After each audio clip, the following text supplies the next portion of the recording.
and the Viking warriors continued on their pillaging voyages and grew ever richer. The Viking chief was proud of his people, but he was greedy, single-minded. He wished to expand his village, regardless of the consequences. The chief despised Odmar. He'd never fought for his village and survived off their scraps. But the chief would tolerate this behavior no longer.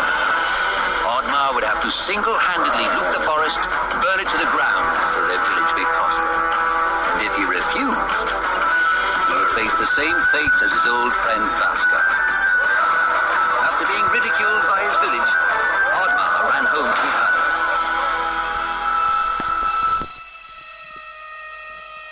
Odmar felt hurt and lost. He loved his people, but he couldn't be what they wanted him to be. Perhaps he thought he wasn't a true Viking. Maybe some sleep would do him good. Odmar couldn't believe his eyes. At his side was his long-lost friend Vaska.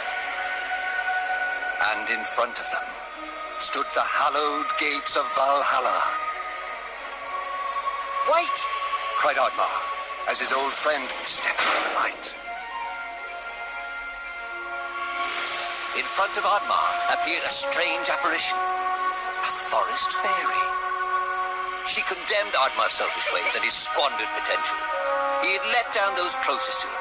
He did not deserve a place in Valhalla. But she offered him a deal, a great power. If used correctly, perhaps he could earn his place in Valhalla, but at a price. Odmar woke up with excitement. What a strange dream. It felt so real. And how did this pouch get here? Was this what he saw in his dream? He looked inside the bag. A mushroom?